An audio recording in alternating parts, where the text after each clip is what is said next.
வணக்கம். குவைத்தில் இருந்து கிடைக்கப்பெற்ற புதிய தகவல்களோடு உங்களை சந்திக்கின்றோம். குவைத்தில் ஃபர்வனியா பதர் அல் சமா மருத்துவமனை ஆஸ்துமா தினத்தை முன்னிட்டு சலுகையினை அறிவித்துள்ளது. உலக ஆஸ்துமா தினத்தை முன்னிட்டு வைரஸ் நிலைமையை சரிபார்த்து கொள்ளலாம். அனைத்தும் சேர்த்து கட்டணம் 25 தினார்.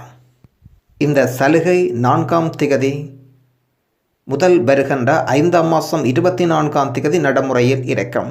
இது குறித்து கூடுதல் விவரங்களுக்கு 60 68 93 23 என்ற எண்ணில் அழைக்கலாம் அல்லது வாட்ஸ்அப்பில் தொடர்பு கொள்ளலாம். குவைத்தில் சுகாதாரத்துறை அனுமதியுடன் திரையரங்குகள் மீண்டும் திறக்கப்படுகின்றது.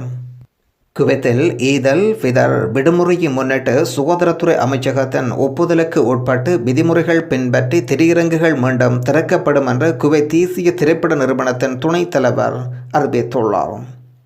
வைரஸ் நோய் தடுப்பூசி பெற்றவர்களுக்கு திரையரங்குகள் நுழைய அனுமதிகள் வழங்கப்படும். அதேபோல் திரையரங்குகள் உள்ள மொத்த இருக்கைகளில் 50% இருக்கைகள் மட்டுமே அமர்ந்து திரைப்படம் பார்க்க அனுமதிக்கப்படுவார்கள் என்றும் வைரஸ் பரவல் நாட்டில் கண்டறியப்பட்ட பின்னர் திரையரங்குகள் குவைத்தில் மீண்டும் திறக்கப்படுவது இதுவே முதல் முறை ஆகும். குவைத்தில் தடுப்பூசிகள் பெறுவது தொடர்பாக சுகாதாரத்துறை அமைச்சகம் இன்று வெளியிடப்பட்டுள்ள விசேட அறிவித்தல். குவைத்தில் வைரஸ் பாதுகாப்பு தடுப்பூசிகளான ஃபைசர் தடுப்பூசிகள் ஆகியவற்றில் முதல் டோஸ் மற்றும் 2வது டோஸ் இடையே இடைவெளி மாற்றியமைக்கப்பட்டுள்ளது என்று சுகாதாரத்துறை அமைச்சகம் இன்று அறிவித்துள்ளது. புதிய அறிவிப்பின்படி ஃபைசர் தடுப்பூசியின் முதல் டோஸ் 2வது டோஸுக்கு இடையே இடைவெளி 6 வாரங்கள் நீடிக்கப்பட்டுள்ளது. இருப்பினும் 60 வயதிற்கு மேற்பட்டவர்கள், நீண்டகால நோயாளிகள் போன்றவர்களுக்கு இந்த இடைவெளி காலம் 3 வாரங்களாக தொடர்ந்து கடைப்பிடிக்கப்படும். மற்றும் ஆக்ஸ்போர்ட் தடுப்பூசியின் இடைவெளி கால அளவு 3 முதல் 4 மாதங்களுக்கு மாற்றியமைக்கப்பட்டுள்ளது. இந்த மாற்றம் இன்று முதல் தடுப்பூசியின் முதல் டோஸ் பெறுபவர்களுக்கு பொருந்தும். தற்பொழுது தடுப்பூசிக்காக பதிவு செய்யப்பட்டவர்களுக்கு முதல் டோஸ் பற்றி 2வது டோஸுக்காக காத்திருப்பவர்களுக்கும் ஊசி போடும் மையம், நாள், நேரம் போன்றவற்றை தெரிவிக்கும் குறுஞ்செய்தி அனுப்பப்படும் என்று சுகாதாரத்துறை அமைச்சகம் உங்களுக்கு அறிவுறுத்தல் விடுக்கின்றது. இன்றைய நாணய பெறுமதிகள் இந்திய ரூபாவில் 243.65 புள்ளிகள், இலங்கை ரூபாவில் 649.35 புள்ளிகள். குவைத்தில் நாளாந்தம் 1000க்கும் மேற்பட்ட வைரஸ் தொற்றாளர்கள் இனங்காணப்பட்டு கொண்டிருக்கின்றார்கள். சராசரியாக 5 பேர் சிகிச்சை பலனின்றி உயிரிழப்புகள் பதிவாகி கொண்டிருக்கின்றது. அவசர சிகிச்சை பிரிவுகள் அனுமதிக்கப்படும் நபர்களின் எண்ணிக்கையும் நாளாந்தம் அதிகரித்து செல்கின்றது. குறிப்பாக குவைத்தில் வைரஸினால் பாதிப்படைந்த நபர்களின் மொத்த எண்ணிக்கை 2,77,000 பதிவாகி இருக்கின்றது. குவைத் இந்தியாவுக்கான விமானங்களுக்கு தற்காலிக தடை விதித்துள்ளது. இந்த புதிய தடை உத்தரவு தற்காலிகமானது. இந்தியாவுக்கான நேரடியாக விமானங்களுக்கு குவைத் தற்காலிக தடை விதிக்கப்பட்டுள்ளதாக செய்தியில் வெளியிடப்பட்டுள்ளது. இந்தியாவில் அதிகரித்து வரும் வைரஸ் பரவலுக்கு மத்தியில் இந்த தடை விதிக்கப்பட்டுள்ளது. தடை தற்காலிகமானது என்றும் குவைத்தில் இருந்து இந்தியா செல்லும் அனைத்து பயணிகளும் பிற நாடுகள் வழியாக பயணம் செய்பவர்களுக்கு இந்த தடை பொருந்தும் என்றும் அந்த அறிக்கையில் கூறப்பட்டுள்ளது. குவைத் சுகாதாரத்துறை அதிகாரிகள் மற்றும் வைரஸ் கமிட்டியின் பரிந்துரைகளுக்கு ஏற்ப இந்த புதிய முடிவுகள் எடுக்கப்பட்டுள்ளதாக அதிகாரிகள் அறிவித்துள்ளனர். ஆனால் சரக்கு விமானங்களுக்கு இந்த தடை பொருந்தாது என்றும் சேவைகள் எப்போதும் போல் தொடர்ந்து இயக்கப்படும் என்று தெரிவிக்கப்பட்டுள்ளது. இந்தியாவுக்கான விமானங்களுக்கு தற்காலிக தடை முதல் கட்டமாக மே மாதம் 10ஆம் தேதி வரையில் விதிக்கப்பட்டுள்ளதாக தகவல் வெளியாகி இருக்கின்றது. ஜசீரா உள்ள விமான நிறுவனங்கள் டிராவல்ஸ் ஏஜென்சிகளுக்கு தொடர்பான தகவல்களை அனுப்பியுள்ளனர். இன்றைய குவைத்தின் தங்கம் வெள்ளி நிலவரங்கள். 22 கரட் தங்கத்தின் பெறுமதிகள் 16.75 தினார். 24 கரட் தங்கத்தின் பெறுமதிகள் 17.75 தினார். வெள்ளியின் பெறுமதி 0.25 தினார். குவைத்தில் தற்பொழுது நடைமுறையில் உள்ள பகுதி நேர ஊரடங்கு உத்தரவை நீக்கவோ அல்லது நீடிப்பு செய்யவோ அமைச்சரவைக்கு இந்த அறிக்கைகளும் சமர்ப்பிக்கப்படவில்லை.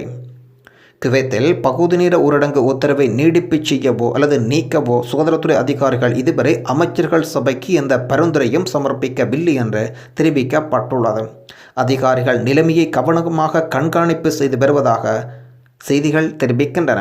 புதிய வைரஸ் உலகம் முழுவதும் தோன்றத் தொடங்கிய அதே வேளையில் சுகாதார அமைச்சகம் உருமாற்றம் அடைந்த வைரஸின் அறிகுறிகளை தொடர்ந்து கவனித்து வருகின்றார்கள். உருமாற்றமடைந்த வைரஸ் குவைத் நாட்டில் தற்பொழுது வரை கண்டறியப்படவில்லை. குவைத்தில் பணியாற்றும் வெளிநாட்டு ஆசிரியர்கள் குவைத் நாட்டுக்கு திரும்ப அனுமதி.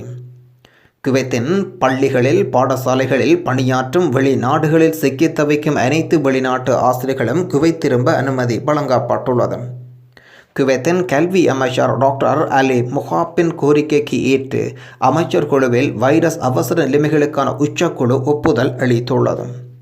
சிக்கித் தவிக்கும் ஆசிரியர்கள் திரும்பி வருவதற்கு தேவையான நடவடிக்கைகளை எடுக்கவும், வைரஸ் நெருக்கடி மற்றும் விமானியத்தை மூடியதன் காரணமாக அவர்கள் நாட்டுக்கு வெளியே இருந்தபோது காலாவதியான ஆசிரியர்களின் இகாமாவை புதுப்பிக்கும் வழிமுறைகளை பற்றியும் விவாதிக்கவும் அடுத்த சில நாட்களில் அமைச்சகம் நடவடிக்கை எடுக்கும் என்று தெரிகின்றது. குவைத்தின் உள்துறை அமைச்சகம் மற்றும் கல்வி அமைச்சகம் இணைந்து வெளிநாட்டு ஆசிரியர்கள் குவைத் நாட்டுக்கு திரும்புவதற்கான நடைமுறைகளை எளிதாக்க ஒருங்கிணைக்கும் என்று கூறப்பட்டுள்ளது. இந்தியாவுக்கு நேரடி விமான சேவைகளை குவைத் தடை செய்கின்றது. இந்தியாவில் வைரஸ் அதிகரிப்பதனால் குவைத்தின் சுகாதாரத்துறை அதிகாரிகள் மற்றும் பிரதமர் கவுன்சிலின் ஆலோசனையின் பேரில் இந்தியாவுக்கு நேரடி விமான சேவைகள் தடை செய்திருக்கின்றது. இந்தியாவிலிருந்து குவைத் செல்லும் பயணிகள் அனைவரும் 14 நாட்கள் வேறு ஒரு நாட்டில் தங்கி தனிமைப்படுத்தி கொண்ட பின்னரே பயணிக்க முடியும். குவைத்தில் ஒரு குழந்தை மூச்சு திணறல் காரணமாக உயிரிழந்திருக்கின்றது. ஒரு பெண் குழந்தை ஒன்று தூங்கிக் கொண்டிருந்த நேரத்தில் மூச்சு திணறல் ஏற்பட்டிருக்கின்றது. அதன் அடிப்படையில் உள்துறை அமைச்சகத்தின் செயல்பாட்டு அறைக்கு இது தொடர்பான அழைப்பு கிடைத்திருக்கின்றது. இதனை அடுத்து போலீசார் சுகாதார பிரிவினர் அனைவரும் சம்பவ இடத்துக்கு விரைந்து சென்றிருக்கின்றனர். மூச்சு திணறல் காரணமாக குழந்தை உயிரிழந்து கிடப்பதை கண்டுபிடித்தனர். பர்வரியா காவல் நிலையத்தில் இது தொடர்பாக வழக்குகள் பதிவு செய்யப்பட்டுள்ளது. மேலதிக விசாரணைகள் கிடைக்கப்பெறவில்லை. நீங்களும் உதவிடுங்கள். 30 லட்சம் கட்டினால் மட்டும் விடுதலைக்கு சாத்தியம். தினேஷ் ராஜ் என்றவர் சவுதி அரேபியா சிறையில் இருக்கின்றார். அவரின் விடுதலைக்காக இருகரம் கோப்பி தினேஷ் ராஜின் தாயாரின் வேண்டுகோளுக்கு இணங்க உதவிட முன்வந்த தமிழர் குவைத்திலிருந்து தன்னால் முடிந்த உதவியான 1000 ரூபாய் அனுப்பி வைத்துள்ளார். அவருக்கு எமது மனமார்ந்த நன்றிகள் கூடி. தமிழக உறவுகளே, நீங்களும் உங்களால் முடிந்த சிறு உதவிகளை அனுப்புங்கள். சிறுதொகை பெருவெள்ளம், சிறுதொகை பெருந்தொகையாக அந்த தொகையை தினேஷ்ராஜ் விடுதலைக்கு வித்திடும். தகவல் வெளிநாடு வாழ் தமிழர் நலச்சங்கம் குவைத் மண்டலம். தொடர்புகளுக்கு 94 97 95 90. சுற்றுலா பயணிகள் இந்தியாவிலிருந்து தொடர்ந்து இலங்கை வருவது குறித்து சுற்றுலாத்துறை அமைச்சர் பிரசன் ரணதுங்க விளக்கம். இந்தியா இலங்கை இடையே வைரஸ் கட்டுப்பாடுகளுடன் இயக்கப்படும் பிரத்யேக விமான சேவைகள் இலங்கை வருபவர்களுக்கு கடுமையான கட்டுப்பாடுகள் அமலில் உள்ளதாக சுற்றுலாத்துறை அமைச்சர் விடுத்துள்ள விசேட அறிக்கையில் கூறியிருக்கின்றார். நன்றி. மீண்டும் இன்னுமொரு குவைத் பற்றிய தகவலோடு உங்களை சந்திப்போம்.